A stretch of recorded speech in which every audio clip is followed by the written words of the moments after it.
राधे राधे भक्तों। जय श्री कृष्णा, जय श्री राधे।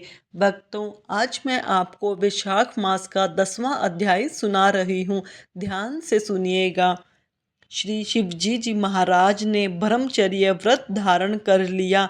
गंगा तट पर एक वृक्ष के नीचे तप करने लगा।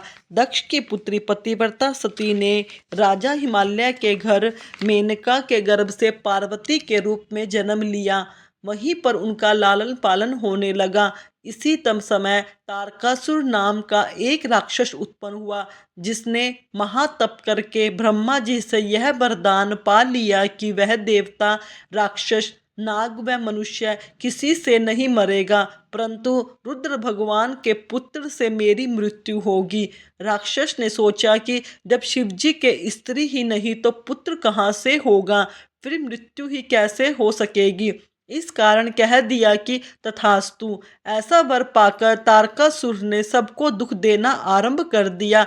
देवताओं को अपना दास बना लिया, देवांगनाओं को दासी। इस प्रकार जब देवता अत्यंत दुखी हो गए तो वे ब्रह्मा जी के पास पहुँचे। ब्रह्मा जी ने उनके दुख को सुनकर कहा कि वर देते समय हमने इस राक्षस को कहा था कि उसकी मृत्यु और किसी उपाय से न होगी। शिवजी की स्त्री सती ने दक्ष के यज्ञ में अपने प्राण त्याग दिए थे। अब उसने पार्वती के रूप में हिमालय के घर में जन्म लिया है, परंतु रुद्र भगवान हिमालय के शिखर पर घोर तप कर रहे हैं। सो ऐसा उपाय करना चाहिए जिससे रुद्र का पार्वती के साथ पानी ग्रहण हो जाए। तब सब देवताओं ने इंद्र सहित अमरावती पुरी में जाकर गुरु बृहस्पति जी से सलाह ली और फिर इंद्र ने अपने कार्य की सिद्धि के लिए नारद तथा कामदेव को बुलाया और उनसे कहा कि वह हिमाचल के घर जाकर उनको समझाए कि पहले जन्म में दक्ष की पुत्री श्री शिवजी की पत्नी अब पार्वती के रूप में तुम्हारी पुत्री हुई है।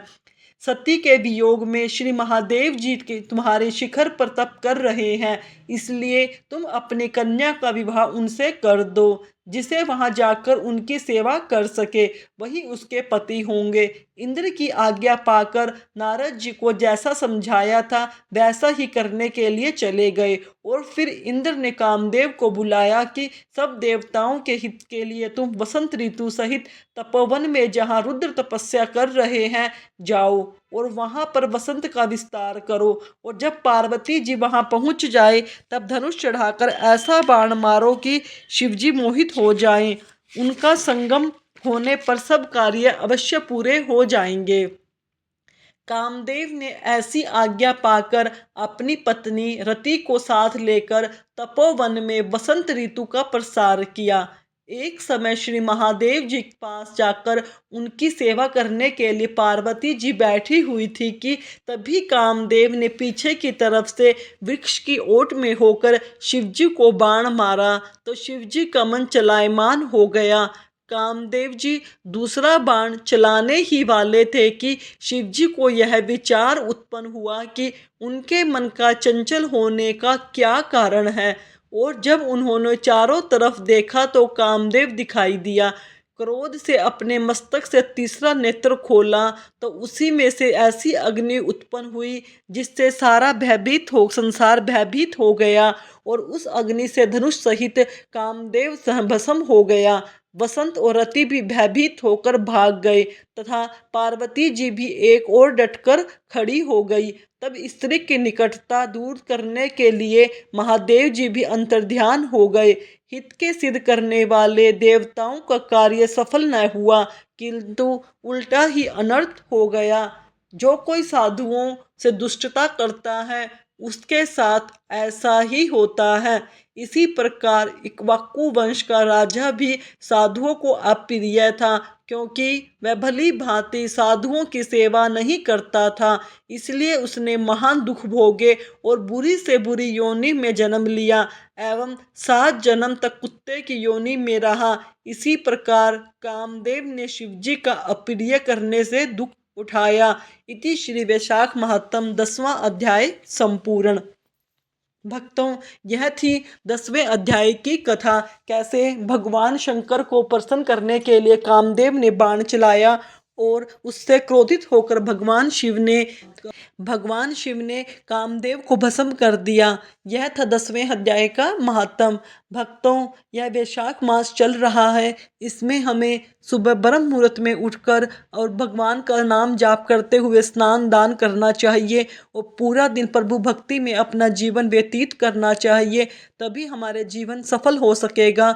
हमें जो भी मंत्र, जो भी हमें भगवान पसंद हो, उसी के हिसाब से हमें मंत्र जाप करते रहना चाहिए। हमें अपना मूल मंत्र हरे कृष्ण कृष्ण कृष्ण हरे हरे, हरे राम राम राम हरे हरे, इस मंत्र का ज़्यादा से ज़्यादा नाम जाप करना चाहिए। राधे राधे भक्तों, जय श्री कृष्णा, जय श्री राधे। भक्तों, आज मैं आपको सुनाऊंगी वैशाख माह में सुनी जाने वाली साहूकार और साहूकारनी की कहानी। अगर आप हमारे चैनल पर नए हैं तो प्लीज़ हमारे चैनल को सब्सक्राइब करें, वीडियो को लाइक करें और ज़्यादा से ज़्यादा शेयर करें। बहुत समय पहले की बात है। एक समय में एक साहूकार अपनी पत्नी और 4 बेटों के साथ रहता था। साहूकार साहूकारनी बड़े ही धार्मिक प्रवृत्ति के थे। दोनों पति पत्नी भगवान विष्णु के परम भक्त थे। वे हर तरह के व्रत, त्योहार और दान पुण्य किया करते थे। इसके अलावा प्रत्येक साल वैशाख मास का स्नान और व्रत भी किया करते थे। तीर्थ स्थानों पर जाकर स्नान करते, तुलसी जी की पूजा करते, वे पीपल और आकड़े के पेड़ को सींचते थे। इस तरह से साहूकार और साहूकारनी अपने बच्चों के साथ सुखी जीवन व्यतीत कर रहे थे। साहूकार और साहूकारनी हर साल वैशाख मास में स्नान व्रत करने गंगा जी पर जाया करते थे। अब साहूकार और साहूकारनी के चारों बेटे बड़े हो गए थे। साहूकार और साहूकारनी ने अपने चारों बेटों का विवाह कर दिया था। घर में 4 बहुएं आ गई। अब वह बहुत ही सुखी थे। हर तरह से वह बहुत जीना अच्छा कर रहे थे। सेठ जी के घर में किसी प्रकार की कोई कमी नहीं थी। साहूकार और साहूकारनी ने अपने बच्चों का विवाह करके और वो पूरी तरह से भगवान की पूजा में समर्पित हो गए। साहूकार ने हर साल वैशाख मास आने पर स्नान व्रत करने का नियम था। वह हर मास वैशाख मास में स्नान करते, गंगा जी में जाते और पूरे नियम धर्म से वैशाख स्नान, पूजा पाठ, व्रत दान किया करते थे। सेठ सेठानी का समय बहुत अच्छे से गुजर रहा था। एक बार की बात है कि साहूकारनी बीमार हो गई और साहूकार ने साहूकारी का बहुत इलाज करवाया, बहुत से वैद्य हकीमों को दिखाया, लेकिन साहूकारनी ने जो एक बार खाट पकड़ी तो वह उठी नहीं और कुछ दिनों के बाद साहूकारनी जी का संस्कार स्वर्गवास हो गया। अब वो साहूकारनी का स्वर्गवास हो गया और साहूकार अपनी पत्नी के गुजर जाने के बाद बहुत ही उदास रहने लगा। लेकिन फिर भी साहूकार ने पूरे विधि विधान से अपनी पत्नी की अंतिम क्रिया की। पंडित जी से उसकी सारी क्रियाएं जो संपन्न करवाई थी, जो रस्म थी, सब पूरी करवाई। 12 दिनों तक घर में गरुड़ पुराण का पाठ कराया गया। उसके बाद 11वें दिन 11 पंडितों को सप्तनदिक भोजन कराकर उन्हें खूब दान पुण्य किया गया। साहूकार ने इस काम में कोई कंजूसी नहीं की। उसने अपनी पत्नी की क्रियाएं अच्छे से की। इस तरह से अब धीरे धीरे समय बीत रहा था। साहूकार की पत्नी को अब गुजरे हुए कई वर्ष हो चुके थे। अब एक दिन की बात है। अब धीरे धीरे समय गुजरा तो साहूकार भी अब बूढ़ा हो चला। साहूकार भी अब बीमार रहने लगा। वो साहूकार ने भी खाट पकड़ ली। कुछ दिनों तक तो साहूकार के बेटों बहू थे, साहूकार की खूब सेवा करते रहे। लेकिन जब साहूकार ने अब जो हालत और ज़्यादा ख़राब होने लगी, साहूकार अब ठीक होने वाला नहीं था, क्योंकि एक तो बुढ़ापा, दूसरा ऊपर से जो बीमारी। अब साहूकार इतना कमज़ोर हो गया, साहूकार ने बिस्तर पकड़ लिया। उसकी हालत दिन पर दिन बढ़ती खराब होती जा रही थी। अब साहूकार इतना बीमार और असहाय हो गया कि वह बिस्तर पर ही मलमूत्र का त्याग करने लगा।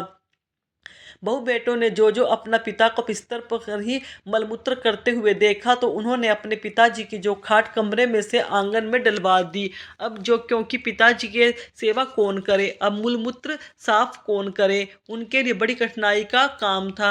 अब उन्होंने जो बहुओं ने भी नाक मुंह सिकुड़ना शुरू कर दिया, बेटे ने भी बचने लगे। अब खाट कमरे से आंगन में डलवा दी, फिर आंगन में दरवाजे के पास लगा दी। अब साहूकार बेचारा बिस्तर पर पड़ा पड़ा सोचने लगा कि हे प्रभु, मैंने ऐसे क्या बुरे कर्म करे जो यह मेरी गति हो रही है। आज मेरे बहू बेटे मेरी कोई भी देखभाल नहीं करना चाहता, जिन्हें मैंने इतने नाजों से पाला, जिनकी हर इच्छाएं पूरी की, और मैंने आप जानकर कभी भी कोई अनुचित कार्य नहीं किया, फिर मुझे किस बुरे कर्म का फल मिल रहा है। मुझे चार चार बेटे पैदा हुए, मुझे पानी को भी पूछने वाला कोई नहीं है। अब साहूकार बिस्तर पर पड़ा विष्णु को याद करने लगा। हे मधुसूदन, हे माधव, हे मुरलीधर, हे विष्णु भगवान, हे त्रिलोकीनाथ, मुझसे ऐसी क्या भूल हो गई जो आज मेरे अंतिम दिनों में मुझे यह दुख देखने पड़ रहे हैं।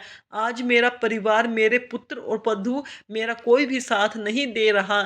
यह हवेली नुमा मकान, यह धन दौलत रुपया पैसा मैंने सब मेहनत से कमर तोड़ मेहनत करके कमाया था, लेकिन आज यह सब मेरे किसी काम नहीं आ रहा। मेरे यह बच्चे जिनके लिए मैंने दिन रात सर्दी गर्मी में कमर तोड़ मेहनत करी, इनको सुखा देता अनाज, आज यह मेरे अंतिम दिनों में सब मुझसे मुख मोड़ रहे हैं। आज मेरे कपड़े बदलवाना वाले तक कोई नहीं है, मुझे पानी और रोटी पूछने वाला भी कोई नहीं है। हे प्रभु, मैंने ऐसे क्या बुरे कर्म कर दिए जो आज मुझे यह दिन देखना पड़ रहा है। और यह सोच सोच कर जब वह साहूकार बहुत ही करुण रुंदन और करने लगा, थोड़ी देर के बाद ही तभी एक नवयुवक आया। उसने साहूकार को बैठा के गीले कपड़े से उसके शरीर को पोंछकर साफ किया और उसके गंदे कपड़े हटाकर उसे साफ सुंदर वस्त्र पहनाए। अपने हाथों से साहूकार को भोजन कराया, पानी पिलाया, फिर वह चला गया। इस तरह अब रोज सुबह तड़के ही वह नवयुवक आता, इसी तरह साहूकार की सेवा करता। अब यही क्रम कर चलता रहा। एक दिन जब वह नवयुवक जाने लगा तो साहूकार ने उस नवयुवक का हाथ पकड़ लिया और पूछने लगा, अरे भाई, तुम कौन हो जो इतनी तड़के आकर मेरी सेवा करके जाते हो। तब विष्णु भगवान बने नवयुवक के वेश में आए हुए थे। उस साहूकार से बोले कि बस जिसे तुम याद करते हो, हमेशा जिसे याद करके रोते हो, मैं वही हूँ। तुमने पूरी उम्र मेरी सेवा करी। प्रत्येक साल वैशाख मास का स्नान करके गंगा जी पर तीर्थ जाते, तुलसी जी को सींचते, तुलसी जी की पूजा करते, वैशाख में आखड़ पीपल पेड़ को सींचते, सूर्य नारायण भगवान को अर्घ्य देते थे। तो क्या मैं तुम्हारे अंतिम समय में तुम्हारी इतनी सेवा करने में भी नहीं आ सकता हूँ। तो साहूकार हाथ जोड़कर बोले, हे प्रभु, मेरे गंदे काम करने आप क्यों आते हो। इससे अच्छा यह होगा कि आप मुझे उठा लीजिएगा। तब भगवान विष्णु बोले, हे पुत्र, प्रारब्ध भोगते बिना मृत्यु नहीं मिलती। मनुष्य जैसे कर्म करता है वैसे ही फल मिलता है। मनुष्य को अपने प्रारब्ध तो भोगने ही पड़ते हैं, कर्म फल तो प्रत्येक मनुष्य को भोगना पड़ता है। तब साहूकार बोला कि हे प्रभु, मैंने इस जन्म में कोई चोरी चकारी झूठ नहीं बोला, ना ही मैंने किसी का कोई धन हड़पा, ना ही मैंने किसी के मन को ठेस पहुंचाई, और ना ही कभी किसी से कड़वे वचन बोले। फिर भी मुझे यह दुख देखने पड़ रहे हैं। तो बताइए प्रभु, यह मेरे किस पाप के कारण मुझे ऐसा झेलना पड़ रहा है। तो विष्णु भगवान बोले, हे पुत्र, तुम्हारे उन पुण्य के कारण ही मैं तुम्हारी सेवा करने के लिए आता हूँ। तब साहूकार बोला, हे प्रभु, मेरे प्रारब्ध क्या है। तब भगवान विष्णु बोले, हे पुत्र, तेरे पूर्व जन्म में बुरे कर्म हैं जो तुझे इस जन्म में भोगने पड़ रहे हैं। बस मैं यही चाहता हूँ कि तुम उन बुरे कर्मों को इसी जन्म में भोग लो, ताकि तुम्हारा अगला जन्म सुधर सके। तब साहूकार अपने दोनों हाथ जोड़कर बोला कि हे प्रभु, मेरी अंतिम इच्छा है कि जिस समय मेरी अंतिम समय आए उस दिन आप मुझे साक्षात दर्शन दीजिएगा। इस तरह वैशाख मास के व्रतों का पुण्य फल उस साहूकार को मिला। जिस दिन अब साहूकार का अंतिम समय आया, उस दिन भगवान विष्णु ने साहूकार को साक्षात चतुर्भुज रूप में दर्शन दिए। उस समय साहूकार कुछ क्षण के लिए बिल्कुल स्वस्थ हो गया और उसे किसी भी तरह की कोई रोग दोष पीड़ा नहीं सता रही थी।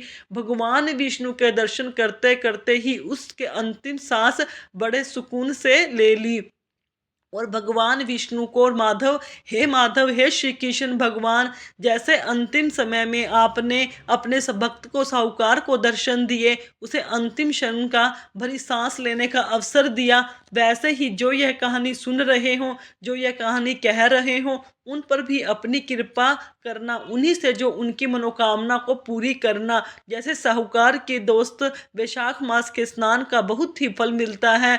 जो लोग सुबह उठकर स्नान करते हैं, वैशाख मास में दान पुण्य करते हैं और तीर्थ करते हैं, गंगा स्नान जाते हैं और तुलसी बड़ पीपल और आकड़ा सींचते हैं, उनका पुण्य अनंत होता है, जो भी कभी क्षीण नहीं होता और उन्हें विष्णु लोक की प्राप्ति होती है। भक्तों, अगर आपको कहानी पसंद आई हो तो मेरे चैनल को जरूर सब्सक्राइब कीजिए।